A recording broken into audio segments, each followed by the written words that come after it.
monsters.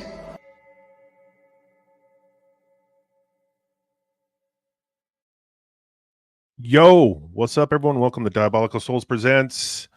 Tonight, we're doing Arcane Episode 6. I'm your host, Gooch. Welcome, everyone. I hope you're enjoying the show. Before we get started, please, if you can, leave a comment, hit that like button, please subscribe, and maybe check out the earlier episodes. Go check them out. That'll be great. We got a lot of great reviews on that, so go check out the older videos I got below. And when I bring my guests out, go check out their channels as well. They got some great stuff.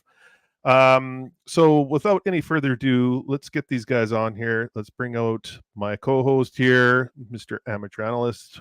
What's up, brother? How's it going, Jay? How's it going, chat? Happy to be here. I still got the spice running through my veins. I just saw Dune Part 2. Nice. It's as good as they say. I'll leave it there. But I definitely want to talk about it, but after everyone's seen it. But yeah, excited to talk about episode around 6, right? The walls come crashing down. Yeah, tumbling down. Tumbling down, crashing down. Tumbling down, yes. It was a great episode. Very good episode. I'm looking forward to having this conversation. So let's get the other guys in here. Let's bring him on. The man, the legend, the myth, Stupenzo. Look at that nice, clean-shaven man. Look at him. I got a haircut. It was I kept waiting for a damn haircut coupon to show up and never did. So I bit the bullet, paid the full $20. But they chopped like a pound of hair off my head, so that's good. Oh, wow. I need a haircut as well, but yeah. My hair was long, dog. I was getting tired of that shit. Anyway, I'm still holding out for the coupon. I'm good. I get 2 haircuts a year. Well, let's bring on this little guy here, Heimerdinger, otherwise known as Hostman's Lounge. Ziggs. How are you, sir? I'm doing well. And as a Yordle, I do not get haircuts. Otherwise, I would look very terrifying. I would fuel your nightmares for weeks. Well, you'd look like one of those female Yordles, yeah. Yeah. Well, let's bring in let's bring in the other man here. Actually, Andrew, what's going on there, Andrew? Yo, just got done with the episode and also just got done watching Dune 2 earlier today. So, yeah, same here. I saw you ate a cheeseburger. That was your review. Yep. Yeah. What was that cheeseburger like? How describe it? Oh, it was good. My camera's been glitching out all day. Warning for any seizure. Oh god, it's really glitching out today. It's been crazy. Yeah, it's like Jinx. What's going on? Where was the cheeseburger from? Culver's. Okay. It was from Culver's. So you'd rated one Culver's burger. Okay. Good. One good Culver's burger out of I like Culver's. Never tried it. Burger. Culver's got they got the custard. They got the custard ice cream. They also got the cheese curds. Yep. Amen, brother. Yeah. I don't think we have that up here, but there are good cheeseburgers to be had, but not at chains. Yes, sir. Yes. Yeah, we got. What is like the one chain that I'll eat? Well, let's bring out the last man so far because I know Little Platoon will be a little late. The man with the lead and the ink, Zachary. What's going on, brother? What's up? What are we doing? I am doing Mel because you guys picked her last week. I'm sketching her out. I think my sketch is pretty much done. I'm ready to head into inks. But you can probably see her face a little bit. Not so not so much into the detail. Her hair is going to be probably the hardest part, and we'll see how that goes. And but yeah, no, like you guys are talking about how you just saw Dune 2. I just saw Madam Web. Like, what is it? Last night. Why did you do that? What did you do that, sir? Why would you do that to yourself?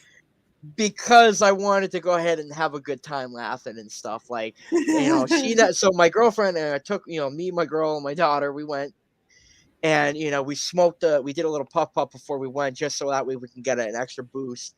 And I got to tell you, dude, that movie is such a huge clickbait.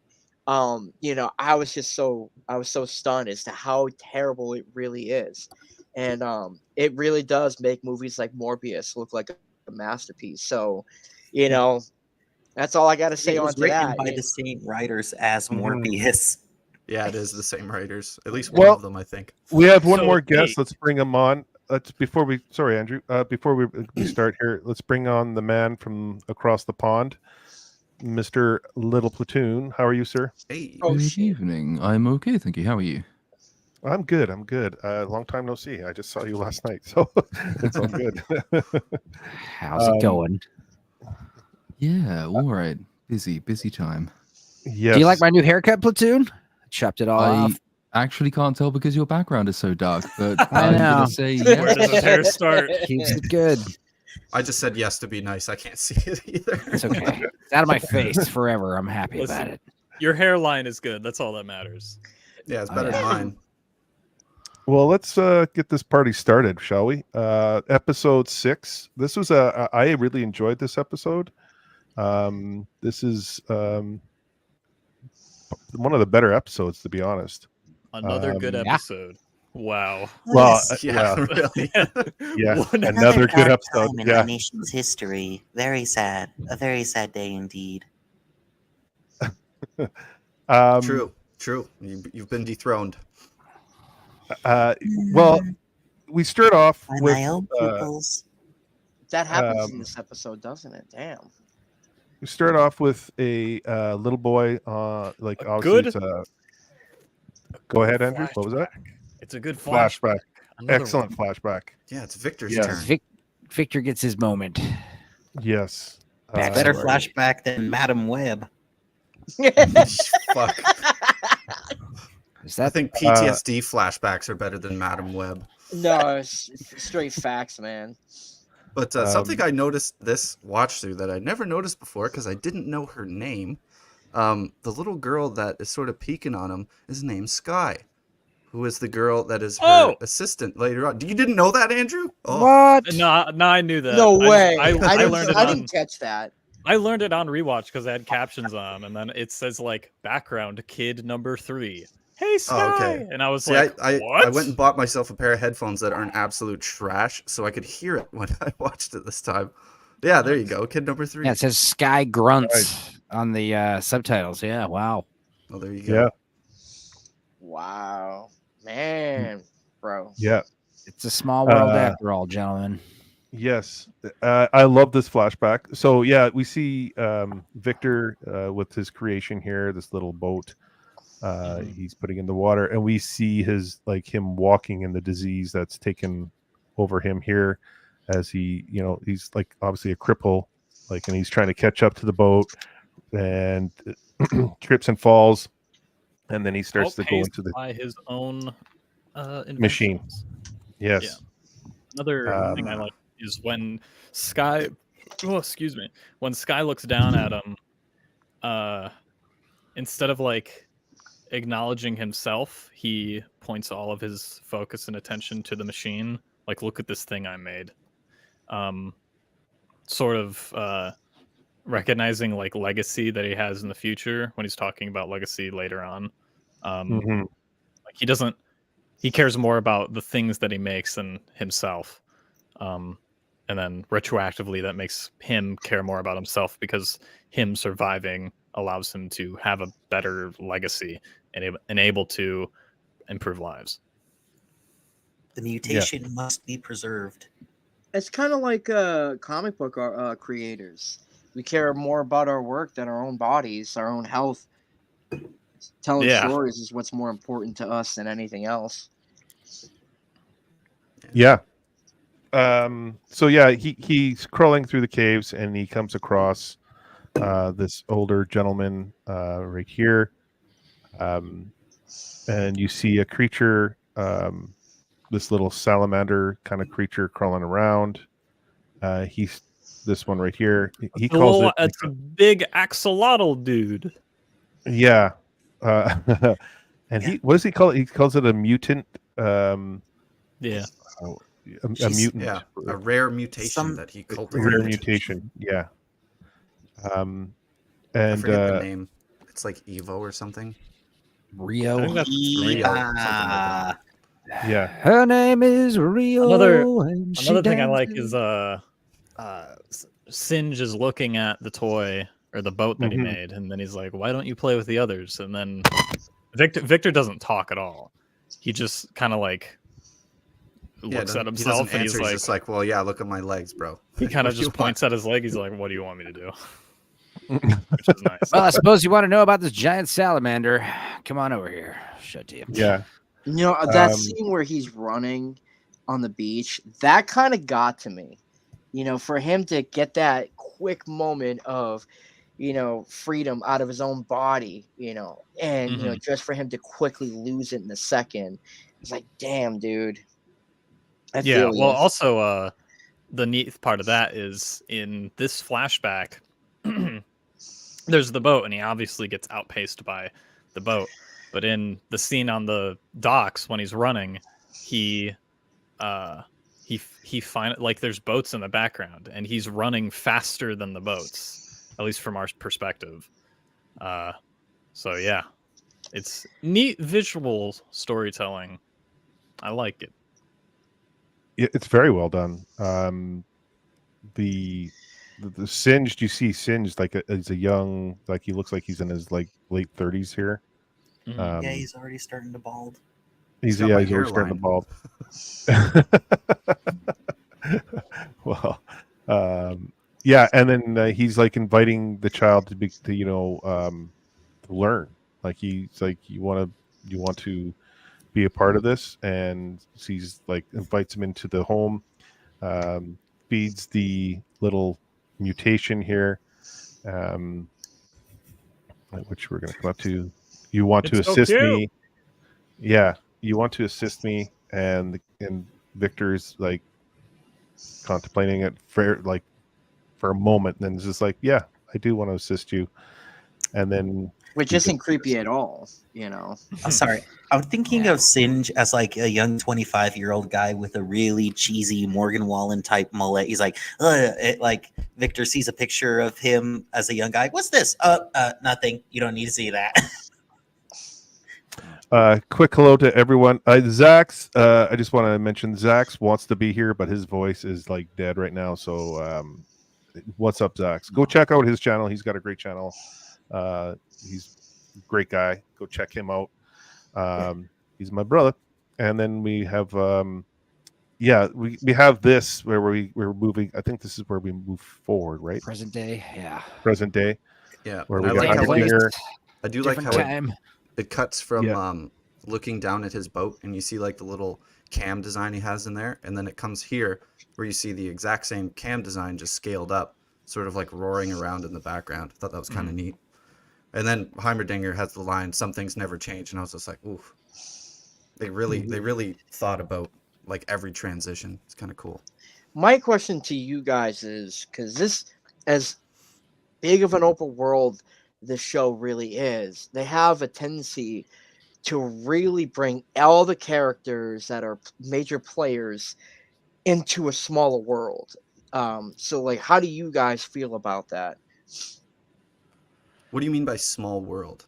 Yeah. So like, so pretty much the doctor, who experiments on all those species, who had that as a pet that he engineered, he was making those serums way back in the first episode, which And helped. also Sky is yeah. there at the beginning too. Yeah, Yeah. they just all happen to be, involved with one another. Yeah, I see what you Yeah, mean. so I mean, even in the past, they're still involved with one another without realizing it, and then in the future, they're still involved. Even though Yeah. now at this point they know who they are. Well, I think a lot of storytelling, you kind of have to go there because, there's always going to be a bit of serendipity. Like you look at any story, there's that going on. Like you want your characters to be connected, and the more connected they are, typically the better the story is. So yeah, you get these parts where this guy happens to have met Victor when he's very young, and then they're all tied together, and the story's all branches out from that. It's not super realistic, but I don't think it has to be. That never really bugged me, but Well, I think what it's doing is this show did competently what Marvel Phase 4 or what the extended Disney Star Wars universe should have done. It should have taken smaller stories on a smaller scale in this massive world. It's really just focusing on one sort of microscopic part of the world, because ever since Piltover was opened back up, we've been seeing hints of what a larger world could be, but it's just focusing on the conflict between these two very specific parts of the world. It's not expanding into anything else quite yet. Yeah, they definitely. There's a lot you could change about modern Star Wars, but You mean all of it? Quick shout out to everyone in the chat. Thanks for joining us. We got like over 30 people in the chat now. Vex, what the Vex? Thanks for joining us. Episode 6. These walls come tumbling down. This is a great episode. There's a lot that's happening in this episode, especially with Victor. I think he's kind of for the first couple acts, it's focused on Victor, and then the last act just gets really intense. So I like it's a good episode. For your comment about the Marvel universe, I kind of agree with that. It should have kind of gone with the smaller stories and the more popular characters. They're building on characters that are not. They were kind of non-existent in the Marvel world, or Marvel, especially in the comics. Trying to build them up. They thought they did strike gold with Guardians of the Galaxy, because Guardians of the Galaxy wasn't a popular book, but Nope. Yeah, I think you could have done a lot more with some other popular characters in the Marvel universe. Holy Jesus. All of those things, they all display pretty much the same trope and answer to that question about focusing your world down. You can actually draw these similarities between The Lord of the Rings, which does this. Guardians of the Galaxy also does it. The broader MCU Phase 1 does it. Dune does it to an extent as well, which is, I'll take The Lord of the Rings as the easiest example. If you have this pre-made world, which is so huge that it's impossible for any new person to actually come to terms with, there's a reason Tolkien begins in the Fellowship of the Ring with the Fellowship all together. So you're proceeding linearly. Everyone is going through the same places at the same time. And you're not dividing the audience's attention too much between these various far-flung places which you can't possibly take in. And it's only when you get to the Two Towers, once you've already been introduced to these different places, that you can split people up. And there's already that familiarity that is built in for the audience. So there's no real strangeness. It's still a new place that you're seeing, but you're familiar with it already. But beginning with this small, localized, linear story and expanding from that point onwards is generally a good idea. I actually found this episode, it might just be bad luck that I've watched it twice when I've been really busy. This one actually seems like one of the least focused episodes because it doesn't follow that rule. No, it doesn't. And by least focused, I mean it's one of the ones that I struggle most to focus on. It's jumping around all over the place. There are actually some new kind of undefined places that we visit during this one, which we don't see again.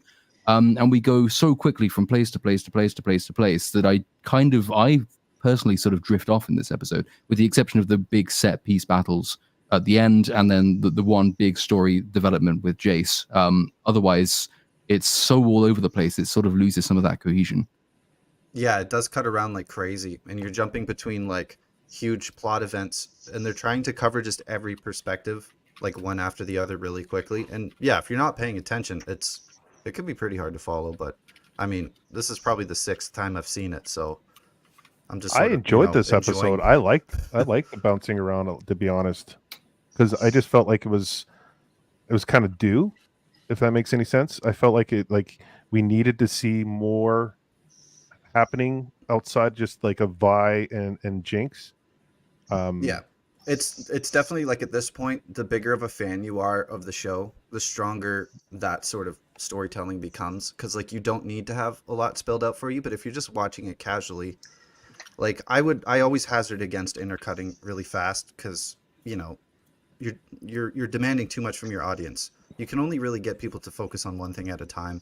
So like, and even going back to Lord of the Rings, man, when you get to the Two Towers and you've done the whole thing with Aragorn and Gimli and Gandalf, and then all of a sudden it's like, bang, you're never going to hear from them again in this book. We're going to Sam and Frodo.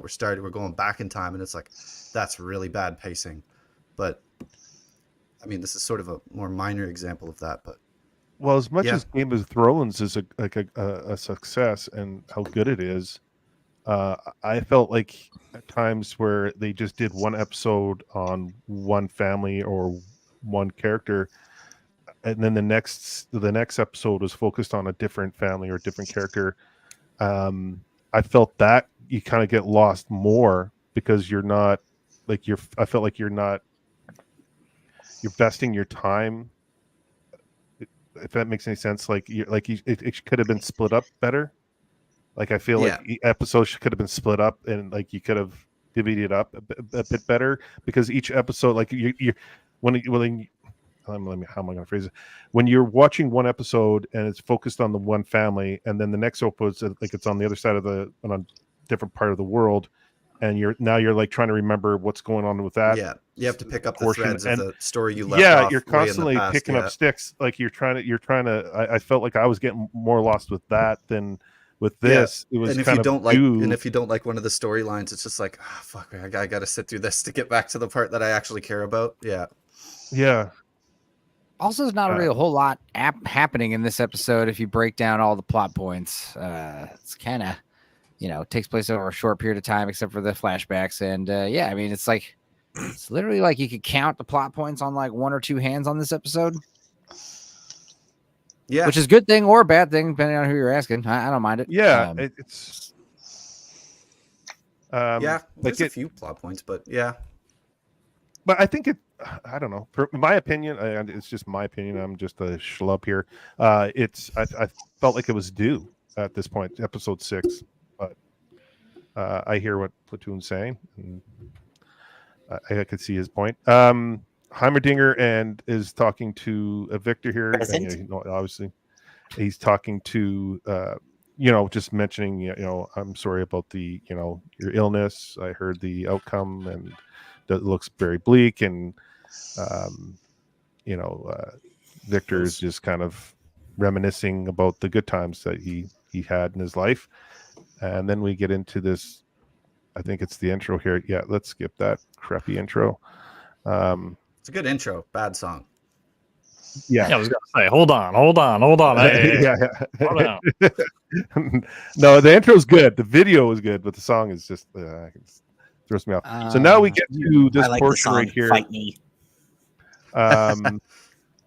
We get here where we see Mel painting. So we see the kind of the renaissance of Mel here. And Jace walks up, and she's a little ticked off that he left her in bed alone from the other night. Typical woman behavior, You left me to go do something else. Yeah. Well, at least it wasn't PlayStation. Just lying there alone in bed, just. Shut up, bitch! I'm on a roll. It's okay if it's PlayStation. It's allowed. Homie's got a game. All my homies are online. Come on. Yeah. Crew's online. Final Fantasy VII just came out. Fuck that game. So Mel's a little tiffed, and then Jace starts, talking about Victor and how he had needed to be there for him, and how he's ill, and she's just kind of like realizing that he's, expressing his emotions to her, and she even says like, "Why are you telling me this?" And then he's just kind of lies in her lap and says, she says, "Why did you come to me with this?" And he's just like, "I feel like I can tell you anything. I feel safe around you." Yeah. Well, up to this point, their relationship you need to get in the grind set, man. Yeah, like up until this point, the relationship has basically just been, mutually politically advantageous, right? Like they both just, have something that the other wants, and then at the end of the day, they're also a piece of ass. But Jace is like, no, I need some emotional support.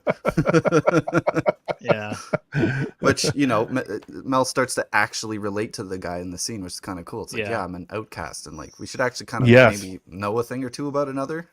Yeah, Mel's like, oh wait, this guy is like actually into me. Oh no, what did I have done? As much as I do like Mel as a character, when I watched her through this series, I really do have a hard time believing that she actually gives a damn about this dude. Like, she's just kind of waiting for the right moment to strike, because she's so cunning in her motivation, her motivating need to control everything, to try to push everything in her favor. That I think she's just kind of lost in that, and maybe she's like convincing herself that she may have feelings for him when she really doesn't. I don't know, but it's just she's an interesting character for sure. Yeah, I think it comes to. Oh, sorry, Anna, go ahead there. Oh no, go ahead. I think it all comes together when you get the introduction of the mother, and that's why she is the way she is. Yeah, I like how they didn't make her just this one-dimensional, cold, calculated person. Like, there's a bit of humanity there. There's a bit of like, like she didn't want to kill someone to impress her mom, which is like, yeah, that's pretty, respectable. But if like they just kept her as this stone hard, cold bitch, like there would be nothing to latch onto. She would basically be a walking trope. But giving her that sense of humanity, it helps round her out a bit for sure. I never really cared about her the first time I watched it. I had a hard time giving a crap about anything other than the A plot. But I think she's a good character. I like in the last episode, she's lying like the end of the episode, she's lying there in bed, and you could see. It's almost like you can see what she's thinking. Like was I just used, or like what's going on here? What is actually happening with us? And not only like relationship wise, like emotionally and physically, but like politically too. Like she has her ambitions, she has her role to play, and so like all that plays a factor into everything here. And so there's a lot that weighs on her, I think. And like I said, when her mother comes in, it's just you could see her even tense up even more, and her walls go up. And so I think she's a good character. Oh, for sure. She's not quite a femme fatale, but she's kind of got some of those characteristics of one. She can be though. Like you get a sense that she could be like that if she wanted to. I definitely wouldn't want to be on her bad side, because I feel like she can really she really can cause damage with what she's got in her corner for resources. I really think that she can. But then again, we'll see. We'll see how it goes. Yeah, I thought Mel was gonna be like sort of the Piltover villain when I was first watching it, and then when she gets with Jace and we start learning more about her, it's like, oh, maybe she's not actually a villain. She's just conveniently in that position. What's up, Nadia? Kind of serves that trope, but. Yeah. And do I not look like a beatnik Vex? I thought I definitely did. That's why I picked Beat. No, I've seen a lot of beatniks. You don't look anything like one. You need a turtleneck. And I'm not wearing a turtleneck. Some, I don't know, bongos. So now we're getting back to Victor. Victor is one of my favorite characters in this show. Yeah. He's just staring down this cube. Like I said, I wish Victor and Jace were like one dude, That would have been crazy. Really? Yeah. But I mean, it's like I said, it's convenient. You have your cake and eat it too by making them two characters. But yeah, Victor's got all the tragic elements, of this inventor. He's got like the tragic motivation, and he's got that bloodlust. He's like the Dr. Frankenstein type character. My question is how is there no freaking cameras in the laboratories? Steampunk, bro. They don't have electricity. I don't think they have cameras. They have mirrored telescope. They've got like mirrored telescope, like what are those called? Periscope type things. Periscope, yeah. Yeah, where you can see through like other levels of a building. Well, they did have cameras, but they were all the same brand as Andrew, so they failed. Not a single I question the mechanics of how something like that would work, but steampunk, whatever. Not a single ounce of security or any safety net for any of this like experimentation, even after like the building that collapsed in the first episode, and then these two guys doing what they were capable of doing and then advancing the stuff. You think that there'd be some form of security for it, but nope. They're like, no, these guys know what they're doing. They haven't invented, especially because Jinx literally just stole from their laboratory 3 episodes ago. Exactly. They trust the science. Listen, man, I'm the science. You gotta trust the science, pal. They're probably hoping that if someone breaks in, they'll just kill themselves with whatever technology they try to grab. Oh, right. Ooh, look at these Shouldn't have gauntlets. done And they that. just, like punch themselves in the head, and then it just completely obliterates their skull. That's like whenever I hear about people wanting a lightsaber in real life. Yeah. It's like, how quickly would you cut your head off? Like a Oh. day, 2 days? Oh, It I wouldn't would take lose long a at limb. all. 5 seconds. I'm gone. Goodbye. Getting back to this, we get the bar scene here, and we get Jinx, and the conversation's interesting. She calls him. Does she call him Chuck or Yeah. yeah, Chuck? Yeah, His name's and like he's like, no, Theo or something. yeah, Teal, like or Theo or something like that. And she's like, all right, Yes. Chuck. Yeah, nice try, Chuck. Yeah, yeah. Chuck. He's like shaking because he's like worried for his life, and she's like, "You're doing great, Chuck." Yeah. This is where she like this is a Harlequin moment. This is where I was like, okay, this is a little Harlequin right here, but I still am enjoying it. Yeah. So yeah, she's like trying to get information out of Chuck here. Yeah, why why is wasn't I everyone invited why wasn't I invited to the party? And then she gets the information she needs out of it, and she leaves a little powder bomb behind, and he freaks out. And I mean, then we I get would to too. yeah. And I would like to point out she's got the same cup as she had when she was a kid at the bar with Vander. And girls in their Yeah, cups. he pulled it. Even drinking the same soda. What I think they mentioned, was it Sprite or 7-Up? What was one of the? I was like, whoa! They mentioned actually a brand What in I this think show? they No, did. they didn't. No, they didn't. No. There's no for way. the drink.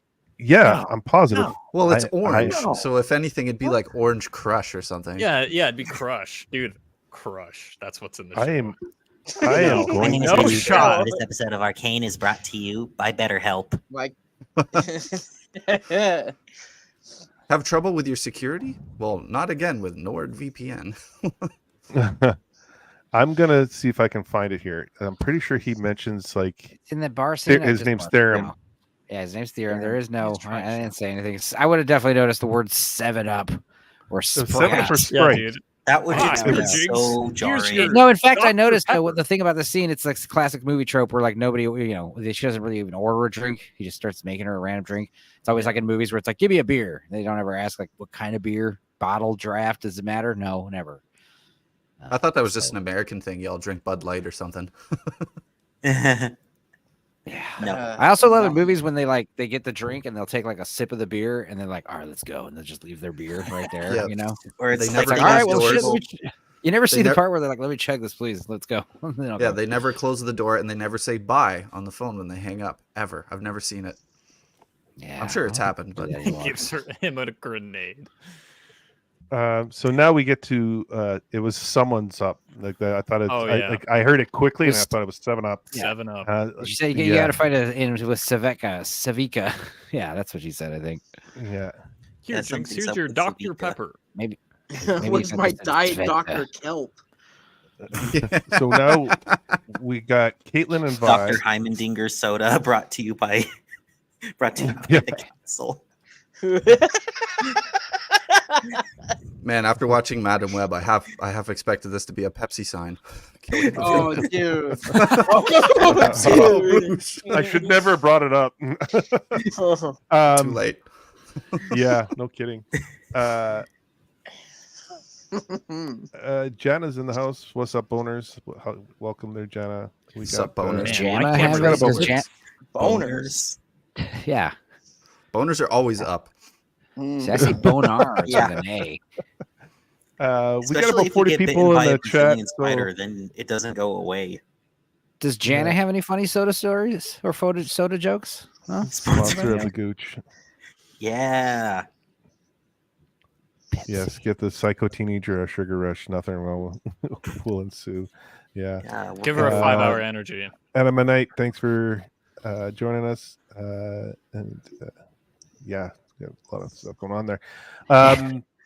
So yeah, we're back to this. We got Caitlin and Vi, and they're being chased by Silco's goons, and they get to this part where the cliff, and it's a well-known area that Vi's knows very well. And Caitlin's like, "You're not going to go down there," and Vi's just like, nope. And she kind of just jumps down, and she just kind of hits every beam on the way down. Just fucking send it. Yeah, Dude, actually, her ribs were definitely crushed. I'm Yeah. getting PTSD from John Wick 4 here. What, falling down the stairs? Yeah. Or the one where he jumps out of a building?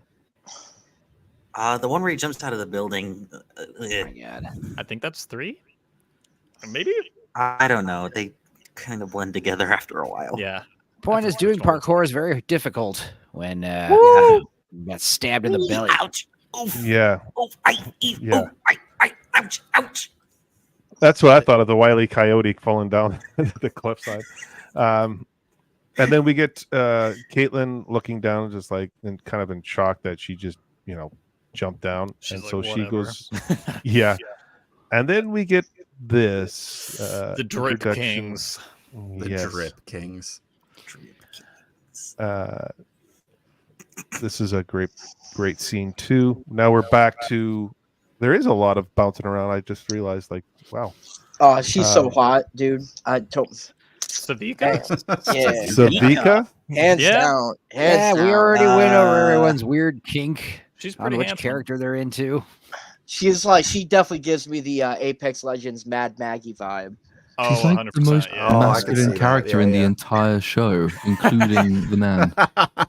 Yeah, She's the only including one Jinx. who, based off of her appearance, she's the only one who I would expect to be a lesbian out of the cast if you told me one of Well, them. she goes. Hey, she goes to that brothel. We learned that she goes to that brothel. Yeah. She might be into anyone there. She might be into the little goblin man. Yeah. You know, Might be a I'll tell furry. you, I said it once and I'll say it again, bro. The show definitely, kicked off the possibility for an Apex Legends show to definitely be like a great thing. Yeah, I don't think The EA is sh- gonna do it. Honestly, I don't see EA doing it. They're like, It's that's Jana. too hard. Jana, I'm just going to answer this question. This show does not compare to Coyote Ugly, so I wanted that to be clear. Coyote Ugly's in a different league. Yes, it's a whole other league. So yeah, get to this. This is this part right here where she walks in. She trips a line that's a trap. She sees Jinx, and she gets knocked out. Boom. There we go, right there. And I love that little wave she gives as she's like passing Yeah. out. It's like She's like, just "See ya, mocking her, like reaching for air. Bloody convenient though. Like, what happens if it had been literally anybody else walking in? What if Silco would come Right. back, or the cleaners had come in, Yeah, and Jinx like, turns the around cleaners. and say, "Oh shit, there goes Maggie the maid." Jinx. Oh.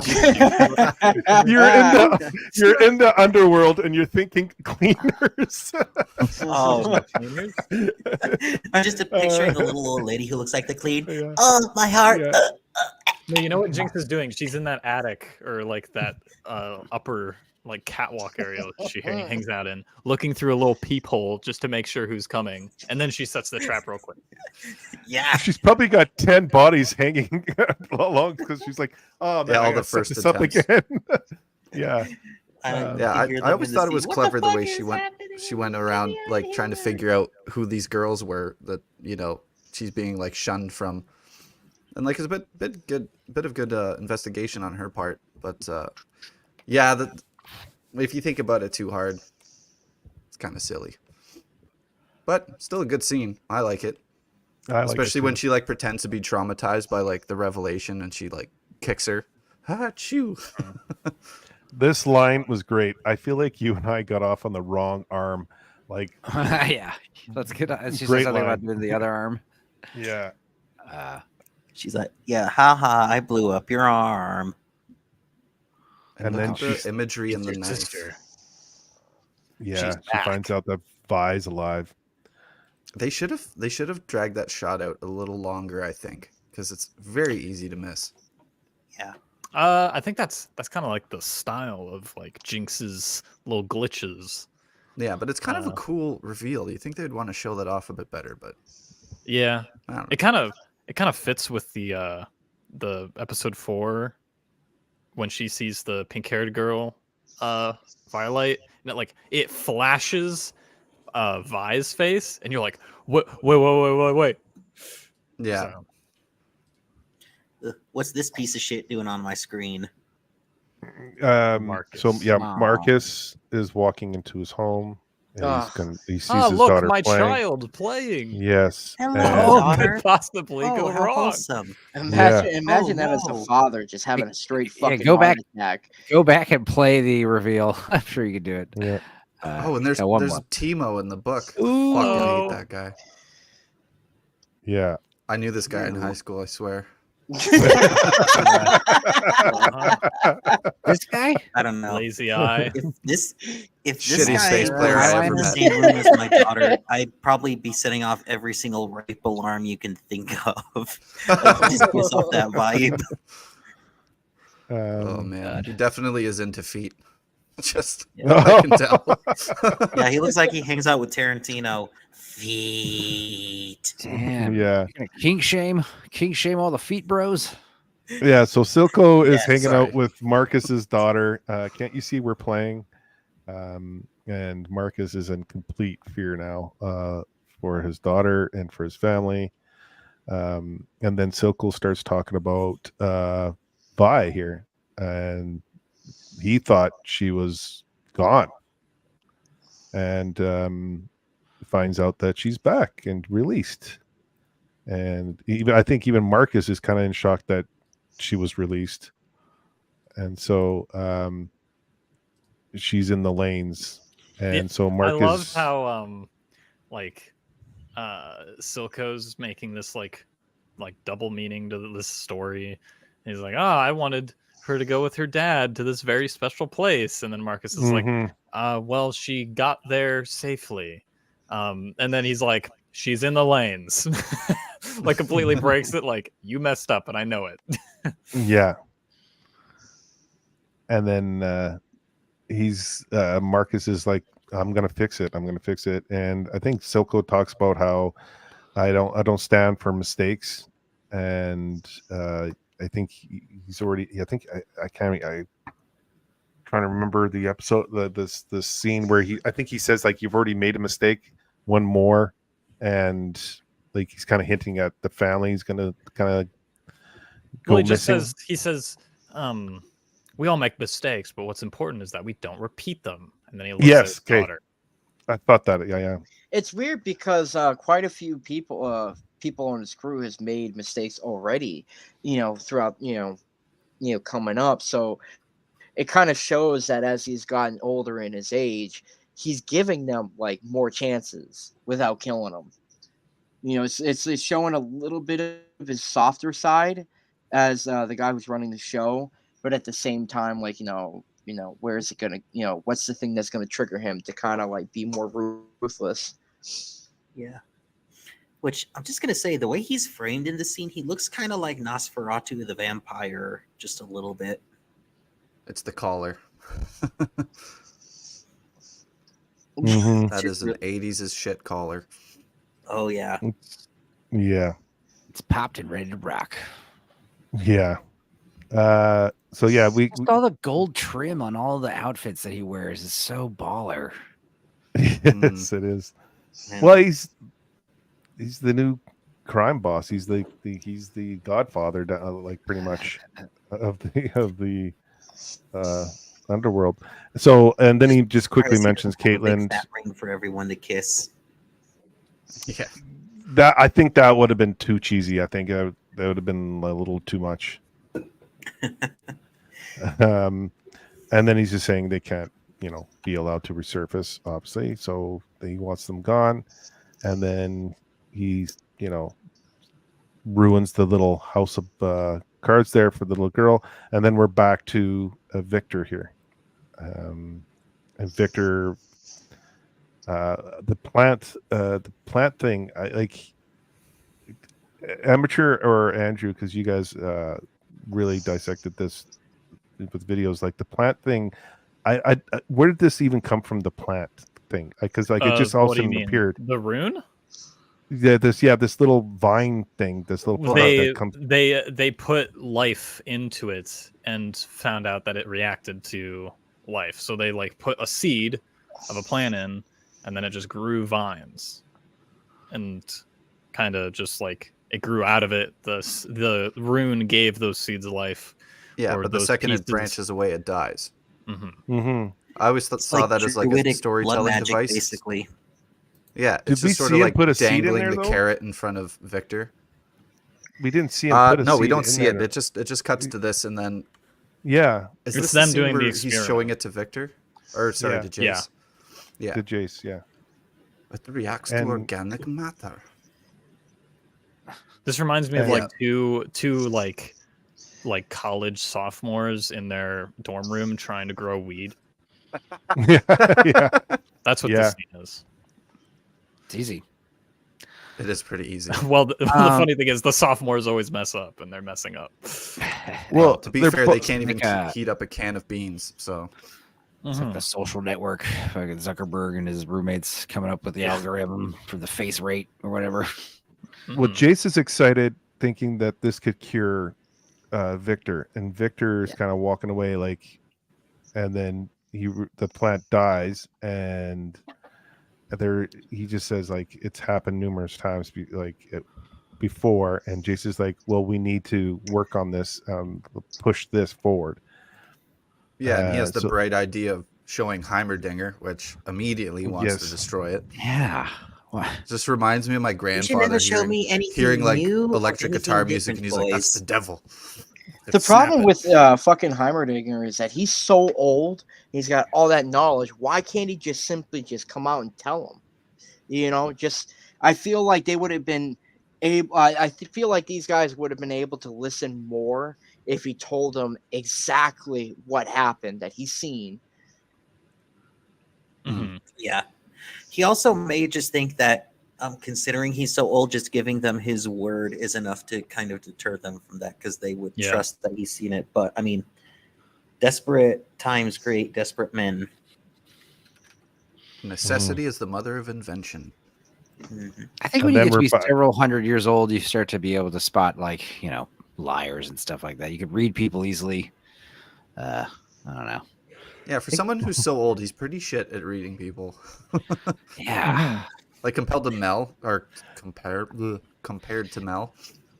Well, there's an Well, innocence to I must see. Heimerdinger, right? Yeah, it's like almost naiveness, because like earlier when he's talking to Victor, he's like, do you think about death? Do you contemplate death? And he's like, my friends, when they Yeah. die, because I outlive I'm them immortal. all. That ain't He my doesn't even- problem, bro. He doesn't even soften it up for him a little.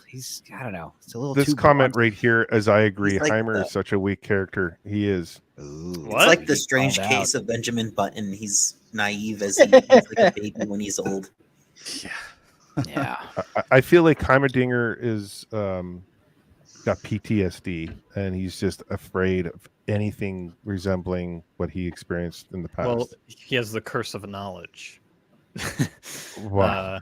He knows way too much, and he acts on his previous knowledge. Like, no Yeah, magic. Why no magic? Because he's seen what magic has done. And I think that he's could have been leveraged more. I think because he has that very, very, very brief sort of vision, which prompts him to say destroy it, and we see almost nothing. And we don't ever really see over the course of the entire show exactly what is in his mind and what he sees and what he has seen. And I don't know if it's intentional to leave the audience in that frustrated position to make us more sympathetic toward Jace and Victor, but I personally probably would have given the audience a little bit more to go on. Yeah, I think Yeah, that is he exactly should- why they did it, though, to make you care about Jace more and to like sympathize with his position for sure. Yeah. He But like shows he's wi- he's definitely the knowledge, weakest character. but he doesn't really show wisdom. Like I'm wondering Yeah. if they're saving like the like giant wizard stuff for like a season 3 or Sorry, even what? like late 2. What? Giant stuff. There's giant wizards in this Giant game. no, not giant wizards, but like the big, the high concept, like arcane magic. Like Yeah, I mean, crazy we said wizard that stuff. earlier on episode Mm. 3, how that random magic guy, or was that episode 2? Magic 2. guy. Yeah, random magic Yeah. guy was like The super suddenly interesting. wizard. Where did he Sudden go? Yeah, wizard suddenly guy. wizard. Yeah, more of that stuff hopefully in the next season. Freaky wizard dudes. I mean, there's places Yeah, they make can them go in the gigantic, too. universe. There's places they can go in the world where wizards are there. Awesome. Well, Celestial going- gods. Speaking of like well, not wizards, but these creepy crawlies down in the Crackheads. that's yes, like Pretty much, yeah. well, yeah, exactly. I've seen a guy that looks exactly like that. Well, they're shimmer addicts, or they're afraid of the light, and they've been like pretty much in the bottom of It's downtown So that's my Toronto. roommate. If I remember correctly, that's what happens when you keep like that's what you turn into when you use those vials on a long-term basis. I am legend. Yeah. Okay. Yeah. They're so the T Pro 83. He's playing the game, and so Yeah. he's just giving us some information here. He sounds They're like a literal lore master. celestial gods in this show, and the Zerg he, like like named infestation. every region in the lore earlier. Jeez. You're a lot more invested in the lore than I am. I haven't played it in forever. I played the game for research purposes, but I only ever played like 4 characters, I think. Or You don't even champions. know how to play the game. I think there's like There's a huge fucking learning curve for MOBAs. It's like not even fair. It's like if you don't get the last hit on everything, you suck, and it's like, wait, really? Yep, you suck. You're bad. Okay, I did all the Wow. damage, but he got the last hit, so I'll go fuck myself, I guess. All Go right.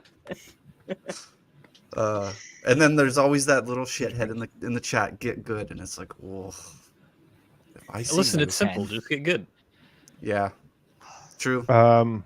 So Vi and Caitlin are in this old shack here, and obviously we see the relationship start. Like Vi is like hallucinating, and you know, suffering from the wounds, and Caitlin's trying to help her, and then she mentions Jinx, and she mentions a few things that throws Caitlin off a little bit. And Caitlin's like, I'm gonna go find help, and she leaves Vi there to you know rest, and then we go to Heimerdinger with the boys here, and he says, I'm calling it the Hex Core, and I think this is Jace a good is- example. Sorry to interrupt, but I think Nope. this is an example of where they shouldn't have cut. I think they Yeah. should have continued this scene going, bring Heimerdinger in, and then go back to Caitlyn and Vi, and not split both of them up in half. that I agree Like with. I might be that wrong. part. There might be a structural reason going forward for it to exist, but I wouldn't have cut there. Just for the sake of time normally- to pass. But Yeah. Normally, when you've got 2 or 3 or even more sort of going side by side like this, the show will normally make a point of stressing the parallel between the scenes that you're cutting between. Again, it might be a function of me not having paid as much attention to this episode as the rest, but I don't really see the connection between the scenes they're cutting between at the moment. yeah, there's a great one later on, but not for these 2 cuts. Yeah. There's I don't nothing. think these are meant to be paralleled. I think they're just more meant to show you this is where they're going to on the journey, basically. This is how they're getting from point A to point B. They're not necessarily related in this moment, but they are. Yeah, no, they I are- agree with that. I think that's the difference, though, because previously, and as a general rule, the show will accomplish progress for multiple strands of its plot at the same time by stressing the parallel. So you can actually have more rapid jumps because effectively the people you're jumping between are going along the same arc or a very similar arc, and so that thematic Mhm. sameness Yeah. and the plot sameness makes the entire thing seem much more cogent and continuous. If you're just Yeah. jumping between disconnected things making independent progress, it's not quite as compelling in the same way. Yeah, which they do get better at as the episode progresses, particularly like there's this musical montage thing. They cut really fast in between everything, and there's a very good connection between basically every story thread at that point, and you're watching it all happen. It's more or less in real time, which is very neat. But yeah, this is just like there is a bit of a connection. Like, you know, each character's with their sidekick. They're both using the magic system to at least attempt to overcome something, but it's not connected enough. Like, there's nothing visually connecting it. But Do you think they did that just to show the intensity of how everything's evolving so fast throughout? I think there's a every bit of arc? that. I think it was mostly just passage of time to get Heimerdinger in the room. But I don't know. Yeah, but I think, like Amateur said, it's mostly the only real thematic thing here is the everyone's deciding to use the Hex Tech or the Shimmer in some one way or another. That seems to be the only really real connective tissue going on. What I between love the the congregate most, druid plots. what I love the love- most about this episode is the desperation that everybody's having right now. Like everybody's Mrs. at Heimerdinger. the Yeah. tipping point. Sorry to interrupt, but I love the tape holding the horn on the little thing after it was like lasered off a few episodes ago. Mhm. Show some respect to Mrs. Heimerdinger. I don't think it's This Mrs. is- That's This his is Yeah, wife, I think that's bro. just his little pupper dog. I don't. I'm think Yeah, they it's say people Mrs. look like their pets, but holy shit. unless he's the Vosh. Unless he's like the Vosh of this world or something like that we don't know of. It's almost like He's a cute little critter. like Frodo seeing Sauron. Like it's kind of Yeah. like that vibe. Like so yeah, Heimerdinger is like he's afraid of what's being made here, and he's almost making an ultimatum to the guys here, and Jace is not standing for it. He wants to pursue this because he thinks it's going to save Victor in the long run, and keep humans around longer.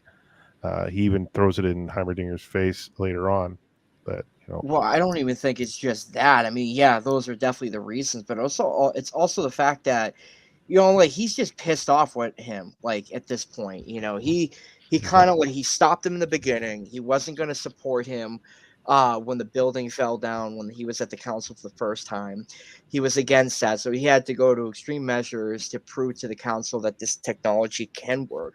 It does. Years goes by, he's pushing through. And now he's about to make like a possible breakthrough again with this technology.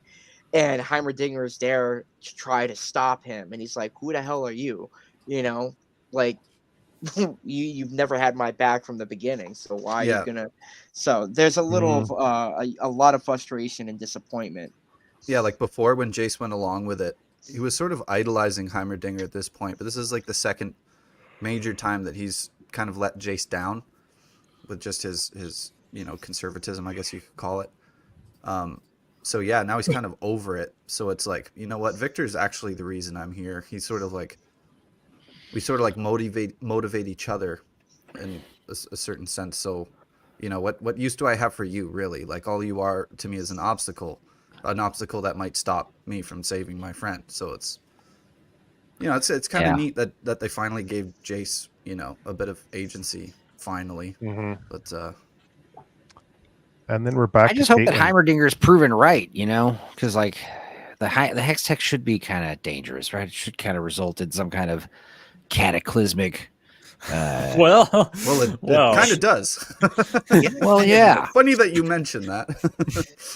Except for I mean, obviously there's like what happens at the last episode, but I'm talking about bigger than that. Hopefully the next season. I just. Jace I'm hits just level 6 and I'm just lobs her curious if ultimate we're at gonna the frickin' see.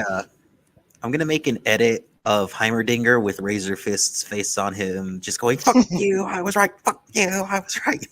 Well, it's what's also stupid is the fact that Heimerdinger, like he out of everybody, he pisses me off the most on the council because I like when he goes to the the Undercity, and then he's looking at what's his face, Echo, and what he was able to build and whatnot. He's like super amazed by that. I'm like, yeah, like really, like you idiot, they're not morons in the Undercity, like so, I can't stand like his fascination.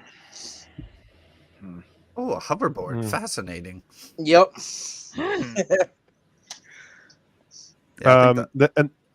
Go ahead. Go ahead. It was a dumb point. It's fine. Well, Caitlin, we go back to her, and she is looking around. She bumps into an old friend of Vi, apparently, and he's it's the guy from episode 1 who was failing to negotiate. Also, I believe may or may not be Alex Yee's cameo, which is one of the writers. Oh, okay. He looks suspiciously like him, although he doesn't wear a glasses. little bit. Yeah. This is great. Isn't. That's a great perspective shot right there. Like, man, that's not easy to do. And I think they went for the octagon barrel versus the hex to avoid a trademark infringement. Huh. Otherwise, I'd have to write like Whittle on it. Frank Whittle. Mm. I believe that's his name, the guy that invented that. So then he's going to take her to the trader. So they this old like this is a lady that's kind of like almost like a Bane looking character in a cage, and Caitlin's just mentioning that her friend stabbed, and let's keep going here, and then brings out this little potion here, this little vial, and then kind of cuts her ear. And Doesn't it looks cut her like ear. she. It's the earring, isn't it? It's got like a tiny little bit of shimmer. Oh, is it? that she Oh, okay, drips it's in. an earring. Okay, I thought she cut her ear and it just went into the vial. I just like because it happened so quick. Yeah, but sorry, just to clarify, it was Whitworth that did the rifle. Whittle invented the jet engine. Just to Okay. clarify. Ah, Oh, okay. I keep getting those backwards, but yeah. Anyway. Oh man, I thought she clipped something from her ear. I didn't even see no, it. it's It's so the earring. The earring's got a little capsule in it. She pulls off, Yeah. and it thank has you. shimmer in it. Drops it in. dark. Just a tiny little drop. Because I can't imagine was more just- than that would only heal you. Well, A I was gallon. kind of. Yeah, I always thought that she just put some little blood in there. I was just like, okay, interesting. You know, I Um, thought I don't know who that friend was. Like he was like, "Oh, tell her I said hi." It was who from what- episode 1. Yeah. Yeah. And what point? Because I have no memory of him. Introduction of Vander. Remember Yeah. the guy that was Yeah. trading with the travelers? Oh, I think I know Okay, what you need. yep. That guy. Yep. Okay. You guys need anything? Because it sounded to me like quiet. Yep. No, Yeah. all right. I was because at the whole time I was like, I don't know who the hell this guy is. Like, I didn't. Well, that's why I love reviewing this. Like all the little things that you miss out or you forget. Like it's I great. thought he was gonna screw that up when the climax came. I Mhm. thought he was gonna like do a little bit more of a devastating blow to screw Caitlyn and Violet down there, and he just kind of withered away. He does kind of So, screw yeah. them because he calls Silco down. He tells them where they are when they're in hiding, Yeah. but she gives up her rifle for she empties the shells on the ground, and then she Love that trades the detail. rifle from clear the chamber. clear the chamber. Yeah. She's been And to the then- gun store before. And then she gets the vial, and then she's like, "Let's go. I would be happy to see a friendly face." And he's just like, "No, he doesn't want to go. Don't want her to see me like this." And we know the reason why. Coming up very soon. She gives him a hug, and it's interesting because like Vi's willing to give up that rifle because like the last episode, the episode prior, it was all about her and the rifle. Like she's a sure shot. She's competing against oh God, I can never remember her name. The Grayson. general there, Grayson. Thank you. Grayson, yeah. And like you see that she's willing to give up her rifle to save Vi. So you see like there's some sort of relationship forming there. She feels like bad for Vi, and then we goes right back to Jace. Jace is like writing out some orders, I guess, to protect the city. And Marcus comes in and shows Jinx's little device here, and Jace is like block off the bridges, like enough's enough. We need to protect this city. Like we can't have this anymore. And Marcus is, are you sure? And he goes, yeah, go ahead and do it. And Marcus like all of a sudden questions him about releasing a prisoner, like Caitlyn having a signature with his name. And Jace kind of responds like I think what was his response here? I just want to see. Like it was just like we've got it covered. Yeah, it was just kind of like just shrugging it off. Yeah, we've got it covered. Like it's just like okay. I thought they would explore that a little bit more.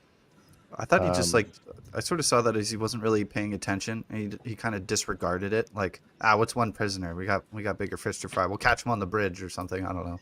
Well, he's obviously he's thinking of Victor pushing this hex core more. He's trying to protect the city. He's got a lot on his plate, and then Mel's in the picture, so like there's a lot happening all at once. So that's why I like the bouncing around, because you get to see like there's so much happening that you can't cut keep so up. much that they can sort of like hide little details and stuff. It's just like no, we got story to get to. Let's just barrel through some of this. And then we get to it cuts to the council. And we really start to see Jace throw his weight around as Heimerdinger is gives this speech about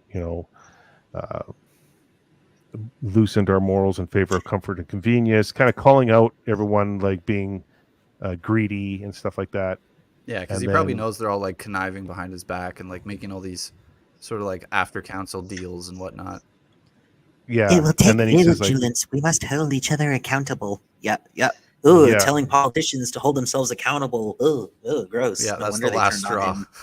Yeah, and then Jay says, "Who holds you accountable?" And then that just drops the hammer, and then starts talking about how humans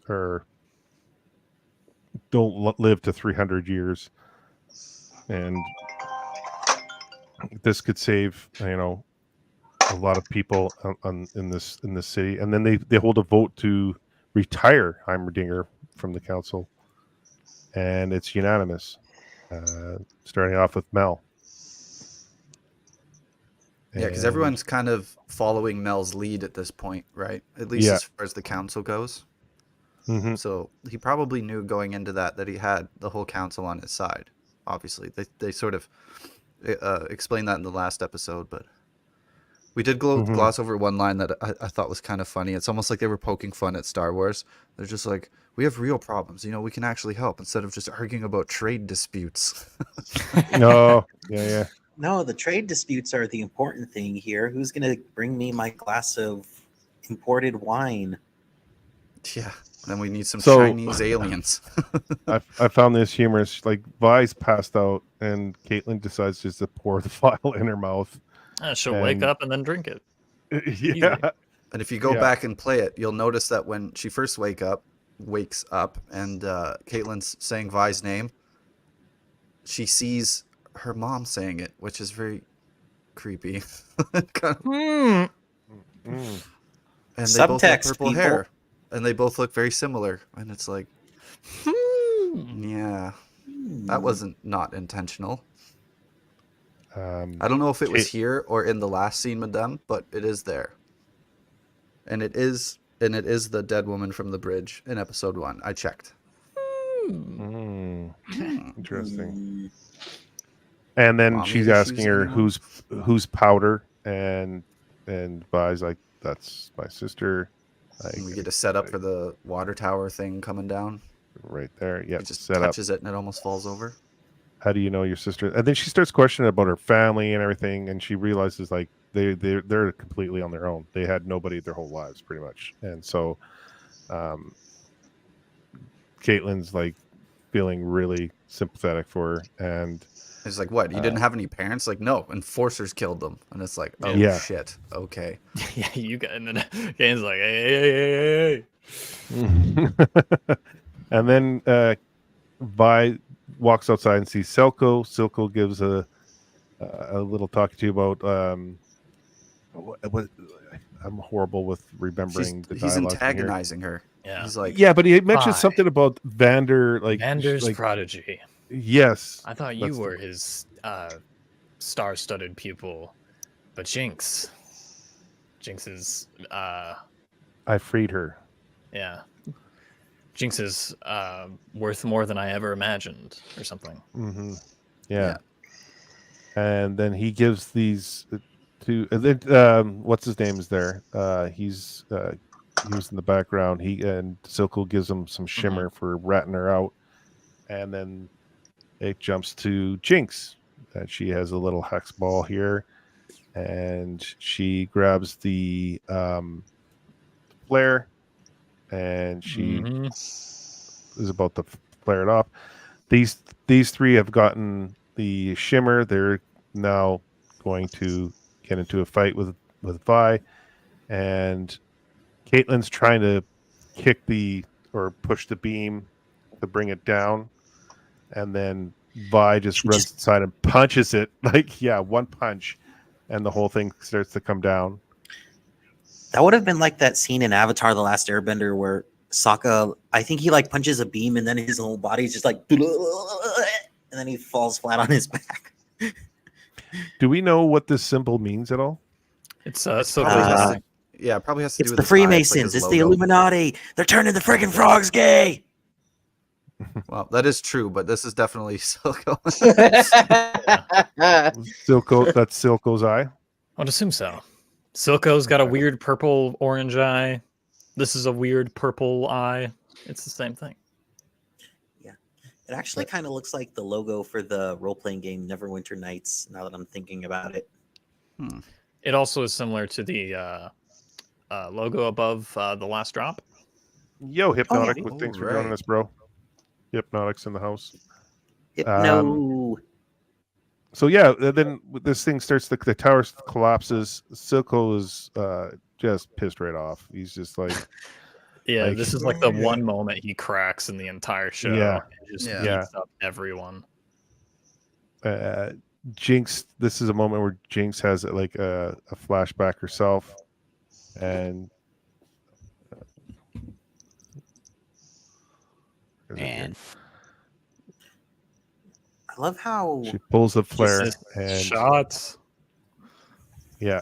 Oh, it's great. And the music starts to I just happen. love how in scenes when she's just having fun or when she's vulnerable, her features kind of soften up, but then like her skin tightens across her face and she gets crow's feet like an old woman when she's starting to lose it or go crazy or feel strong emotions like anger. So this is where the montage you were talking about earlier, Amateur. Silco's freaking out. You got Vi running with Caitlyn. You got Jinx holding the flare, and actually I want to go back to that. This scene right here, she's just sitting there, and you see Milo and Clagger. It's Clagger, right? I always screw that. Yeah, Clagger. Which I thought was a cool scene. And then we have we're going into this where Silco is just freaking out, enraged that he's lost Vi. You also have the enforcers closing up the bridge. Right here, exactly. Marcus leading the enforcers to close down the bridge. Vi looks up and she sees. Can you back up 10 seconds? Yep. More? Play here. Silco curb stomping his bro. Oh yeah, this is crazy. Yeah. That also that's just. And then keep playing it because there's a little shot of Vi that I really like, where she pushes the guy, then flips him off. Oh yeah. This part right here. It's so good. Yeah. Yeah. I think this little montage right here is the one scene that stuck with me the most in the entire show. It's really good. Yeah. Hey. Pushy, fuck you. Oh, move your fucking feet. It's so good. Such a butch. That's cool.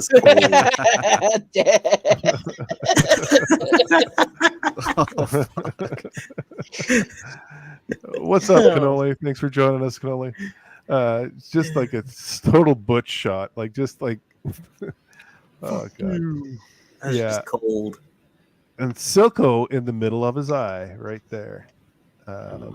He's in the eye of the beholder. Yes.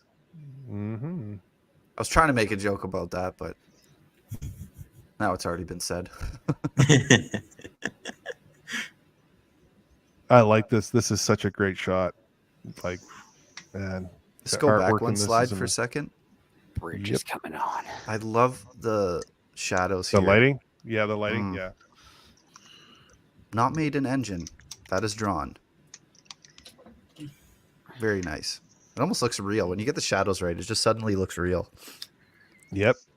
And every tile slightly different color. Well, it's perfect because the power of the light, and then like when you have that powerful light, and the shadow will like expand, right? And Yeah. it's just done perfect. And it'll get blurry the farther it is from the source. Yeah, yeah. Very well done. And then we get to this. We're still in the montage, and then we get to Victor coming back. Flashback. Flashback. Thank you. And he sees let's bring it back just a smidgen right here. He walks in and he sees the mutation on the ground, and Singe just is like, he knew this was happening. Yeah, I thought you understood. Yeah. The mutation must survive. Which isn't explained too well, but I think it's a bit ominous. That's probably what they were going for, but... Well, he still has it later, like 7 years after this. Yeah. Mm-hmm. Yeah, it kind of ties into Victor's own worldview. He thinks that he has to survive at any cost, even if it ends up like fucking his own body up in the process, because he had to do that to save something precious. He views his mind as sort of the mutation that he must protect. And I think in like his desperate state, he's sort of realizing as an adult what this guy was sort of, what his principles were, and why he didn't really value, this creature. He's more interested in the results, right? Some things have to be sacrificed to get there, and he gets it now. So he comes back and he's like, now I understand. Which I thought was pretty cool. It's kind of ironic because like he has kind of like a German accent a little bit, and the Germans did this in World War II, experimented with a lot of humans down in the lower basements. That's how defibrillators were created. Company. Yeah. If you ever see that is literally that company. Fun fact.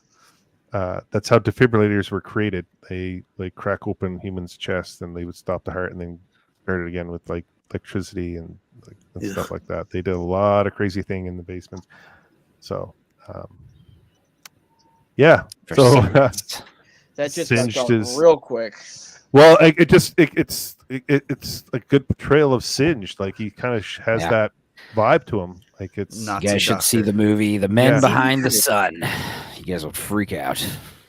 Damn, I gotta see it. Then. That was about the Japanese though, but still, crazy medical experiments on people. Yeah, they did some really fucked up stuff during World War II. And then we are back where Singed is still alive, and he's got the mutation still in this huge chamber, or I don't even what would you call this thing? Like a big idea. He even has the same kind of long face like a Nazi scientist. Like, who is it? Can't find his name, but I'm looking at a picture of one where he has the same kind of longer face, kind of thinner, that same sort of face profile. He has the same one as a Nazi scientist. Might be intentional. Yes. Probably. Maybe actually put that back. Victor returns to Singed here. I gotta be honest, bro. I'm still inking Mel, and oh my god, she is a pain in my ass, right? Yo, she's super difficult right now. And it's an idea you can save life, but what is the quality of life? Singed is trying to figure out the bounds. Interesting. Yes. So like now we get to Silko's office. He's sitting down, and then he realizes, it's funny because he's how many problems can a girl cause? Yeah, one girl cause. And, looks at the knife, then looks and it points He's up. like, ah, shit. Yeah, and his hair, look, you can see that one strand of his hair. It's Is Just unkempt because yet. He's not. He's just Liar. losing it. Liar. He's unhinged. And then we see the flare, and this is where we see a really cool scene with Jinx and Vi. I love this And- scene. I hate it, but Yeah. I also love it. Well, the part I like about this scene is she's like, "Are you actually real?" Yeah. And Her first words are you real? And I'm And can like, you just yeah. no.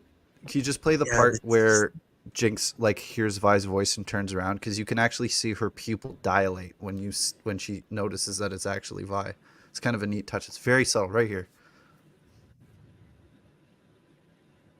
There's just the slightest dilation right there. Oh yeah. Oh look. yeah! Very Wow. neat. No Her- way. I didn't even catch her that. cheekbones. You wouldn't catch it, but if you make an jaw hour-long drop. video digging for footage and trying to find the gap between cuts, you'll see it. Wow. Storytelling at its finest. There's They just really there's put a a lot of billion effort little into this. details, and I'll never remember all of them, but I'll point them out when we get there. We've missed a bunch, but that's fine. I think this right here is probably the most gut-wrenching moment in the show since episode 3. She's just, "Are you real?" Oh, 100%. Well, this is supposed to be like the episode 6, right? So this is supposed to be sort of like the climax of Act 2, I guess. Mhm. Which does make sense. Yeah, It's good story If you're- structure, if you ask me. But yeah. 9 episodes is Gemma pretty Lemma. good. I'm binging Deep Space Nine right now, and one thing I don't like is that there's like 21 episodes a season when the story that they're trying to tell could be like condensed into maybe 10 episodes. But I mean, it's interesting. You get some interesting stories out of the longer episodic format, but they don't really tie all together. If that makes and any a lot sense. a lot of times they're just padding because they have to fill a certain number of episodes or time for their contract. It comes down to that a lot too. I know Stargate SG1 had issues with that, but they landed the plane at least. There's a lot of really good writing in that show, but TV suffers from that a lot, especially like old cable shows, because it was very like you have to have your commercial exactly here. It has to end exactly here. It's kind of hard to work around, but So Jinx is in shock because Vi's still alive, and Vi's just like, you know, let me actually bring it back a second here and play it. Things changed weird when that you you left. can't- When you I left, changed. I changed. Yeah, It's weird that you can't play the clips. Like you have to like pretty much explain it to the audience. yeah. Fair use, Me everybody. too. I changed too. It's okay. So like, and then we get an introduction to the night flies. Firelights? No, Firelights. Caitlin What did I comes say? Night first. flies, firelights. Flashlight. Caitlin's Plugged first. it. Night, whatever. Like, Firelights. and then is this a trick? Are you playing me? And then she's getting all upset. This is a great scene right here with Jinx. Yes.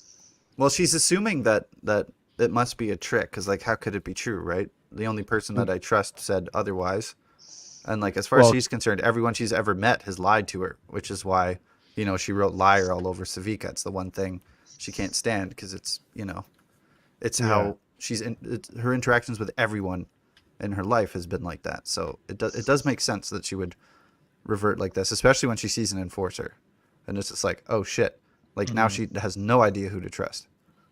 I'm not going to abandon you again. And what happens in this episode? She has Caitlin to. comes walking up behind. Jinx is now even more suspicious, and then we get the The Drip Firelights. Kings. The Drip Firelights. Kings. Dude, their costumes are Dude. it's lip smack good.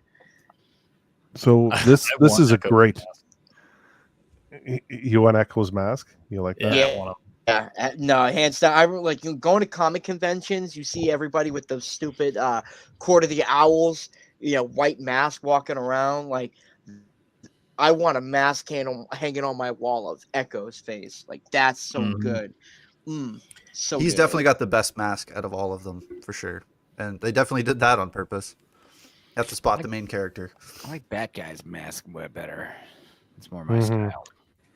Looks like a shrunken head. Oh, and Enzo, that's what you were doing with your camera off. You were putting more light in your background. No, I was actually I cleaned up in here for a second, but I was helping Mother with the cat. The cat, Yellow Man, got in a big fight. He's all fucked up right now. No, shit. Again. It's his fault, man. He's old and fat. Oh, that Falcon punch! Holy shit! Yes. Imagine actually landing that on someone. Probably break your fucking and this is hand, where too. Vi gets to see what her little sisters become. Yes. Minigun it shocks wielding her. monster. She's like, hey, whoa. Like that scene, like that meme that Punisher's like, Yeah. no. And Caitlin's a soldier, but yet she's hiding Well, she behind doesn't She the doesn't have a gun. yeah, She's exactly. like, fuck, what do I do now? Yeah. Man. Bam. Immediately gets knocked out. Pigeon Yeah. man. Ooh, I love That the would way be she me just if I was walked ever right in away. war. Word. Watch play that Yeah. back again. Word is the bird. Bird is the word. He's just dabbing on her. Oh, I I love- gotta. I love the I gotta go riffing that the back. animators do because it's like based on their masks, just the way they move is like the animal that they represent. You got the big gorilla guy moves like a gorilla. This There's guy no rhyme who or would- reason for it. It's just the bird. animators just like, this Yeah. reminds me of this. They're like, Yeah. let's make the bird guy move like a bird. He moves lightly, bobbing his head like a bird. This part right here, where she just has like a spider sense right there. I just. Yeah. Yeah, they set that up pretty Long cool hair. too. Yeah. Long hair. It's like an extension of your nervous system. Mm. That's why I had to chop mine off, man. What's funny is like like that whole thing about like changing, man. It reminds me of the story. Like we were at this music festival, and I was dressed like Fred Flintstone all day, and then it got colder and put on some regular clothes. And then my buddy Spencer, who I hadn't seen in years, he saw me and he's like, "Dude, you changed, bro." I was like, "Whoa." No, I it's was the like, costume. I was like, yo, we all change, man. I mean, it's been, I haven't seen you in a few years. He's like, no, I meant your costume. You're not wearing the Fred Flintstone anymore. I was like, oh. I was about to say, you should have just said yabba dabba do and I walked did away. change, haven't I? So yeah, Vi gets knocked out, and She went She down way gets- too easy.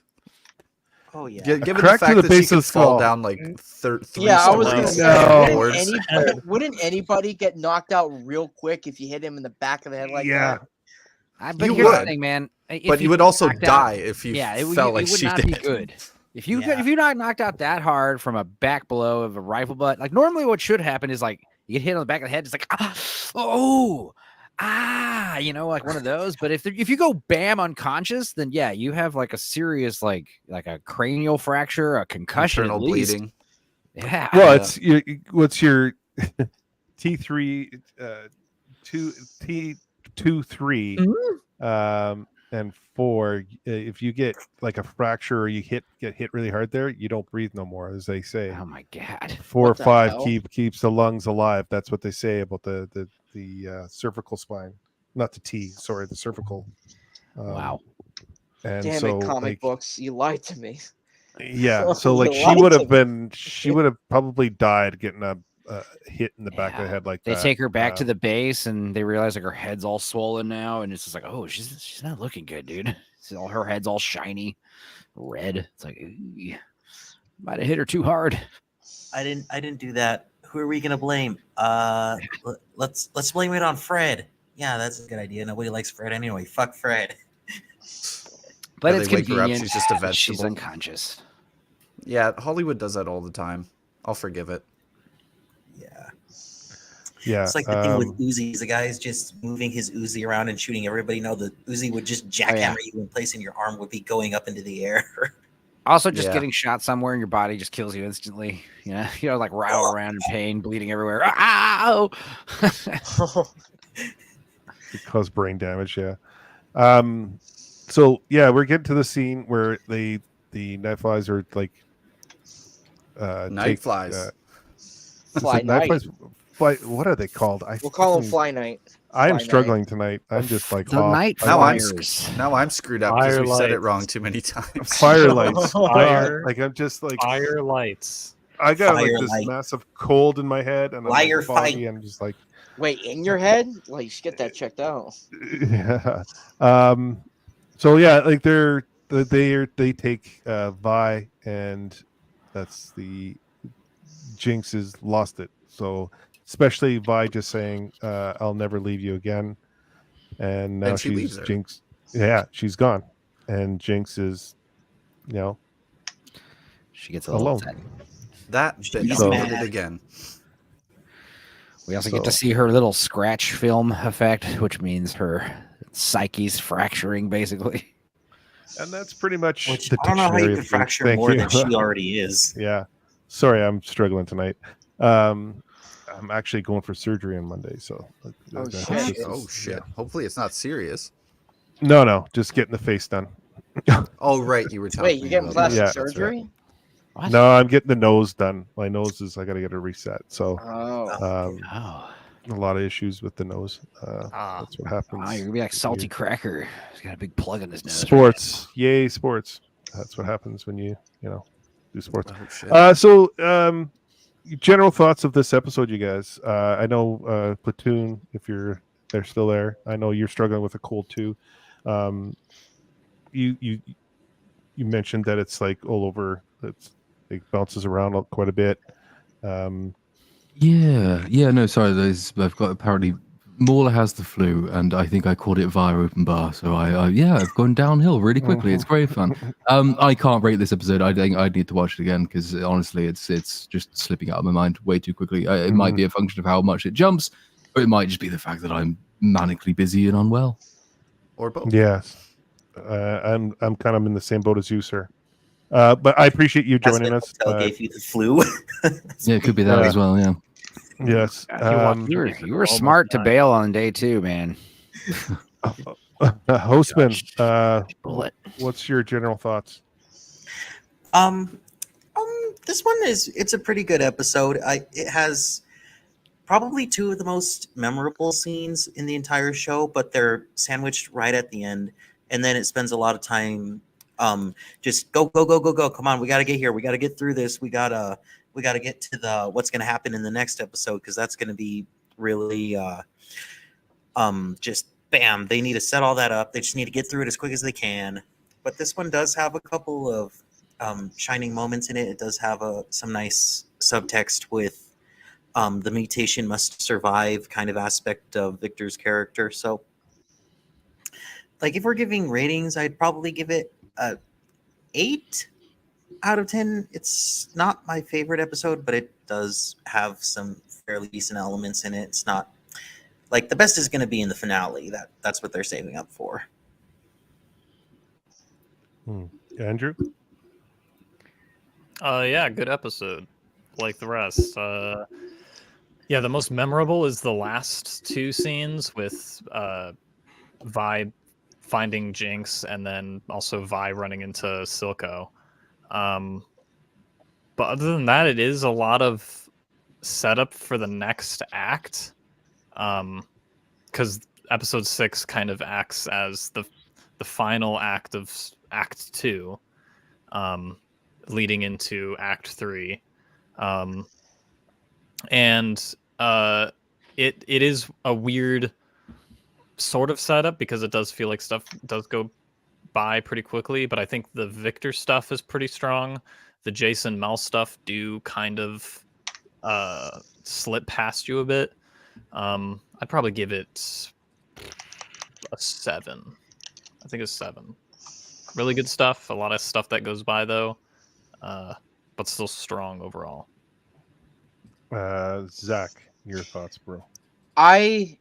Wait, is the other Zach? No, he's not here. Okay, so for me, I really enjoyed the confrontation where the sisters meet up again. Usually when moments like that happen in the beginning of the show, when siblings are separated or whatever, you play in your head, you're hoping that the payoff is, really, really big. And I thought they actually did pretty well with their meetup, and that to me that really made the episode pay off. I really liked how Silco is just now he's gonna go ahead and do whatever it takes to eliminate Vi, or he's pretty much unpredictable at this point, so anything goes. I really love I just like watching Jinx. Anytime Jinx just goes, batshit crazy, that's really something that I look forward to. And this is the episode that, she's also gonna keep going. And be more aggressive with that unpredictable mental derangement that she's got going on. So yeah, if I had to rate this episode, I give it about somewhere between 8 to 9. Okay. Enzo, your general thoughts there, sir? Well, I give every episode about a 7 or 8. So I'd give this one about a 6.5. Yeah, it's a little lacking. There's some good moments. I like the salamander stuff. You got Vi and Jinx getting reunited and stuff. I also like all the Silco stuff. Silco, the House of Cards threatening the daughter. But yeah, again, it's just like this is one of those cliffhanger episodes. It's like, yeah, for like the end of the second act, it's not really. It could have been a little more punch there, I think. But overall, it's still good. Very good show. Enjoy watching it. Great animation. So my question to you guys is, being a comic book reader where every issue is a cliffhanger, how do you guys view cliffhangers in TV shows and movies? You guys kind of look forward, seeing those cliffhangers at the end of each episode like that, or not really? Depends. It depends how the story is ending. Like if there's a resolution to the character arcs involved, then it's a good. I'd say it's a good cliffhanger to the next thing that happens. Like, I think like this show is a good example of that. By the end of the show, the character arcs involved are resolved. Like Jinx has become Jinx. Vi is now on the set course to deal with Caitlyn in that relationship. But the main question of the show is Jinx or Powder. That question is solved. There's a lot of other character arcs in the show that are solved, like Silco. I mean, Silco's kind of solved because he dies. But like Dune, for example, like Dune Part 1, I'd say is a pretty good cliffhanger because we get Paul's arc from, not really wanting to be a leader, wanting to find his own path through it, then suddenly realizing that his path has already been predestined, and he has to go forward there, whether it's for the Bene Gesserit or if it's for his father's dream. There's other examples. I'd say Empire is probably a good example. Fellowship of the Ring is a good example. Yeah, it depends on how you end it. Is there an example of a bad cliffhanger? Pirates Caribbean 2 is. I'd say the best cliffhanger. Oh, sorry, man. Nope, go ahead. I would just say that I think the best cliffhanger I've seen in television is probably the pilot episode of Deadwood, because I mean it's David Milch writing that episode. You're in for a good time, but it just ends with having properly established all the characters for the next several episodes, establishing what the main conflict is in between all of them, and then it just leaves you to kind of interpret what you think is going to happen next, and then you're in the next episode, and it kind of does that over again. It each episode has its own arc, but they lead nicely into the next one, to where it has a bit of a quote unquote cliffhanger, but it's not one of those things where it just like ends in suspense all of a sudden just because it wants to keep you in suspense, Yeah. Yeah, by contrast, I'd say like Lost was quite famous, certainly after about season 2, just for having awful cliffhangers. That's largely because it was all cliffhangers. It's just when your cliffhanger is just an unending series of mystery boxes, And every single episode is, oh, I wonder what's in the box next week. Oh, I wonder what's in the box next week. And you would make no actual progress. Then the cliffhanger is just there as an excuse to try and bait the people into staying watching, which is not satisfying. Yeah, they definitely. It's a got mystery pretty box. cheap It's later on. genius. Oh yeah, especially if you never have to deliver on what the mystery even is. Yeah. Lost is a perfect title because it absolutely lost me at a certain point. I don't even know how it ended, and apparently I don't need to. So I don't think they know how it ended. I can't remember how it They ended. were all dead the whole time. I don't know. yeah, I came up with that. Damned if I theory, know. Like halfway through the first season, I'm like, man, if they do that, this show's gonna be really dumb. So, what are your general thoughts then, Amateur? I mean, I definitely don't think it's. If any of the episodes are risking being rushed or feeling rushed, it's definitely this one. But I don't think it felt rushed. At least it didn't to me.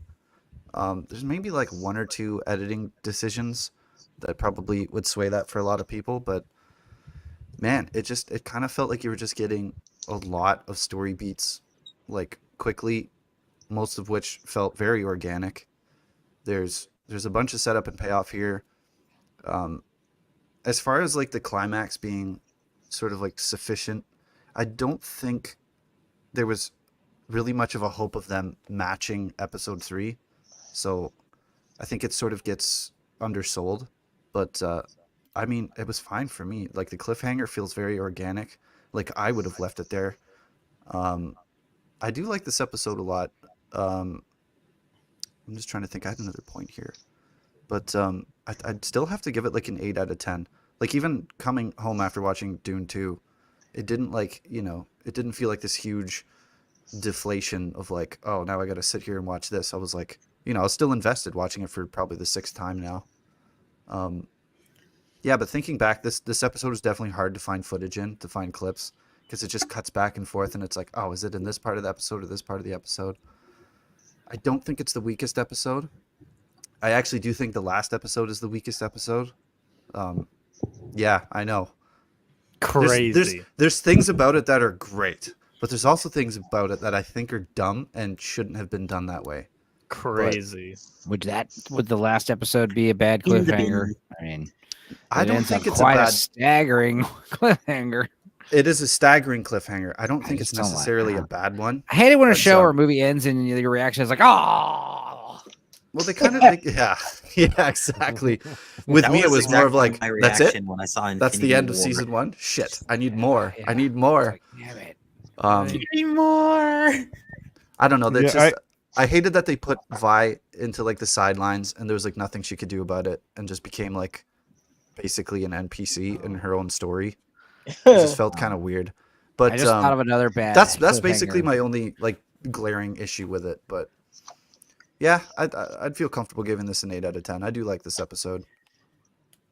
Yeah, I agree with you, Amateur. I liked it, and I liked the little part where Silco is with Marcus's daughter and the collapse of the House of Cards there. Yeah, sorry to interrupt, but that being said, I actually started to sympathize with Marcus's character a little bit here. I know. Yes, I hate him just as much as everyone else, but a little part of me is just like, yeah, he's in an impossible situation and it kind of sucks. But well, I anyway. like that. I like the way they paced out the story. They placed the Silco when the tower collapses on him. So like he ruins the little girl's House of Cards, and then a tower actually collapses onto him. I like that piece. Like that. I like how the I guess you could say a metaphor. I guess no, not metaphor. yeah, it's a metaphor. Sure. Yeah, it'd be a metaphor. I like the pacing of the episode. I like the intensity, how it's building up, and all the crazy politics and everything happening. You're seeing the relationship between Jason and Mel intensifying. You're seeing the separation of the council from Heimerdinger happening. You're seeing a lot happening in this episode which you get a good payoff in the next few episodes. I liked it. I give it about an 8 out of 10 as well. I like the ending where Vi is like looking for Jinx, and she finally finds her. Says, "I'm never gonna, let have us separated again," and then they get separated right away. So there's just a lot to this episode. I like, and it leads into the next episode, which is a different pacing. It's kind of a different episode because, like, I think the next episode is a lot of Heimerdinger. The next episode, I believe. Yeah, I think I take that back. I think the next episode's the weakest. What? Yeah. Crazy. I think it slows down the next episode. Whichever one is the one with the big hammer. No, that one. That one. That's the one I'm trying to think of. Is that big 7 hammer. or 8? I think that's 8. Is it 8? Big Okay. hammer. Yeah. Redacted. 8 is the weakest episode. Big hammer. That's What's now going canon. on? I want to thank everyone that's Peter Gabriel. Sorry. I want to thank everyone that's joined us tonight. We had a great showing tonight. I apologize. I'm not feeling 100%, and a couple of us are feeling kind of low. No excuses. Just a little foggy in the head. Is anyone want to share anything about where they're going to be next? No excuse for. I actually finished the drawing up. If so. Let's bring that up. Yes. Yeah. Show it. Hey. Oh yeah. Wow. Oh yeah. I tried to do that whole the hex tech where it kind of blew up or a little bit, or I thought that would would be What's the pretty bomb cool. that's coming to kill her? Yeah. There you go. Those who know. Oh my god. Those who don't. But you can those who see do the know. hair too. The hair was kind of a pain in the ass. That's a Making pretty sure good that solution though. It looks great. It does. Yeah, the hair looks good. So here's Very, very another well one done. adding to the list of characters. What's the next character for the next episode I gotta do? Have you done Well, Silco yet? let's just say that people have to tune in the next. Next tune week in to see and who's- find out. Yeah, tune in and find out. I want to thank everyone here for showing up on the panel. You guys are awesome. I appreciate it a lot. Yeah. I love breaking down this series. Everyone in the chat, thank you so much for joining us tonight. We'll be doing this next week. We'll be going over episode 7, so come back and join us for that. Hopefully, all of us will feel a lot better. And I feel fine, guys. Yeah, I'm fine. Yeah, there's Stu Penzo Yeah. is just like having the Stu best day Penzo's ever. clean shaven. He's got a nice haircut going on. I thought of I'm another feeling bad fresh. cliffhanger. I had said the live action Mario Brothers was really bad in the chat. Another bad one was the Mark Wahlberg Planet of the Apes when they come back to Earth and like the Lincoln Memorial's a monkey, and it's just like. I love that one. I grew up watching that one. That was one of my favorites. That's some great Rick Baker, though. Anyway, me and Amateur watched Don't Tell Mom the Babysitter's Dead. That's on my channel. Check that out. It's funny. Go check that out. I just got my internet back like right before the stream, so I'm gonna have to go watch that now. Oh, right. Yeah, you were in a storm. Is it cold up there, boys? Oh, yeah. -10 Yeah. and like hurricane winds. Jeez. But the Canadian infrastructure saved me from watching Has Been Hotel. So You were saying. Yeah, we're expecting a blizzard tomorrow. Yeah, the redemption that Saturday. the souls in the hotel can't get. Thanks for showing up there, Stephen. Again, thank you, everyone. Everyone, please take care. Come join me. I'll be on Sassy's channel tomorrow, and hopefully I can get through that. Hopefully I feel better. Andrew, you're going to be bouncing around, I'm sure. Is there anything? I think I'll be on BSUP talking about Dune. Okay. Platoon, you're just doing B-Sup, and you have a video, do you not, coming up soon? In theory, the Madden Whip video should be out on Sunday, but I have a lot to do on that and a lot of other things to do. I'm hoping it will be out on Sunday, but B-Sub will be out on Monday. And then it will be re-uploaded on our newly demonetized channel. So that'll be great. Yeah. Lovely. Get monetized again. It's because you had me on. Is anyone you might be remonetized? Lies. Oh, definitely. Stepenzo, you got anything else that's happening? No. You want to No, man, you know where to find me. My channel, Lance's channel, Blue Collar Losers channel, whoever else wants to invite me. The benefit of working from home. Amateur, I don't think I have anything coming up. I always forget when I'm supposed to be plugging stuff, but I'm back on here next Thursday. Other than that, plugging away at my Disney video, which isn't going to come out anytime soon, but it will come out, unlike my last one. So yeah. And Zach, you're here next week? Oh, absolutely. You think I'm gonna miss that? It's another character I gotta do. Hey. And Hostman, you have a video that you're working on. That'll be out soon, I'm assuming. Say that again. That was weird. You kind of cut out for a second. Oh, you have a video that you're working on that's going to be out soon? Yeah, I think it should. I had originally intended to have it out now, but the fates being what they were, I wasn't able to. It's going to be a video on the Censored 11, which should be out by maybe the first third of March, because, well, the Censored 11 are interesting to talk about. They're a group of racist cartoons from the 30s and 40s, and they're very interesting. And then after that, I will be working on a very chunky Has-Been Hotel review featuring several books worth of research and some of these guys' mugs, because they watched it with me for some reason. Given we now know that you use Internet Explorer and the Discord website, do you by any chance do your videos on iMovie? Oh my god. No, Da Vinci. That would actually be impressive if he had iMovie on Windows, because it would just be a pirated copy. I don't even know what iMovie is. It's Apple's editing software. It's terrible. Yeah. Yeah, it's like Paint to Photoshop, but for video. Well, that being said, let's close shop, and everyone take care. Come join us next week, and please subscribe to these guys. These guys have some great content. I greatly appreciate that. Everyone take care, and we'll see you next week.